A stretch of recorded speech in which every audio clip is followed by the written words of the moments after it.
നമസ്കാരം, ഞാൻ doctor Vidya, consultant cure medical centre, Eranhipalam, Kozhikode. ഇന്ന് പലരിലും കണ്ടുവരുന്ന ഒരു സംശയമാണ്, മറ്റു രോഗങ്ങളെ പോലെ തന്നെ മൂത്രാശയ രോഗങ്ങൾക്കും ഉദര സംബന്ധമായ രോഗങ്ങൾക്കും ഹോമിയോപ്പതിയിലൂടെ ഫലപ്രദമായ ചികിത്സ ലഭ്യമാണോ എന്നുള്ളത്. മൂത്രാശയ രോഗങ്ങൾ എന്ന് പറയുന്ന സമയത്ത് നമ്മളുടെ മനസ്സിലേക്ക് ആദ്യം വരുന്ന കാര്യങ്ങൾ UTI ആണ്, യൂറിനറി ട്രാക്ട് ഇൻഫെക്ഷൻ, അതുപോലെ യൂറിനറി സ്റ്റോൺസ് മൂത്രക്കല്ല്, യൂറിനറി ഇൻകോണ്ടിനൻസ് മൂത്രച്ചോർച്ച, അതുപോലെ തന്നെ ബെനൈൻ പ്രോസ്റ്റേറ്റിക് ഹൈപ്പർപ്ലേഷ്യ, പുരുഷന്മാരിൽ കണ്ടുവരുന്ന പ്രോസ്റ്റേറ്റ് ഗ്രന്ഥി വീക്കം. ഫലപ്രദമായ ചികിത്സ ഹോമിയോപ്പതിയിലൂടെ ഈ രോഗങ്ങൾക്കെല്ലാം ലഭ്യമാണ്.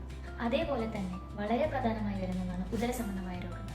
ഉദര സംബന്ധമായ രോഗങ്ങളിൽ പ്രധാനമായും വരുന്നത് acidity, indigestion, nausea, vomiting, constipation, diarrhoea, അൾസറുകൾ, IBS, ഇറിറ്റബിൾ ബവൽ സിൻഡ്രോം, കുടൽ അസ്വാസ്ഥ്യം, അതുപോലെ തന്നെ പൈൽസ്, ഗ്യാസിൻ്റെ പ്രോബ്ലംസ്. ഇതിനെല്ലാം ഫലപ്രദമായി ഹോമിയോപ്പതി ചികിത്സ, ശരിയായ രീതിയിൽ ഹോമിയോപ്പതി ചികിത്സ എടുക്കുകയാണെങ്കിൽ നമ്മൾക്ക് സുരക്ഷിതവും ദീർഘകാലപരമായിട്ടുള്ള ഒരു പരിഹാരമാണ് ലഭിക്കുന്നത്.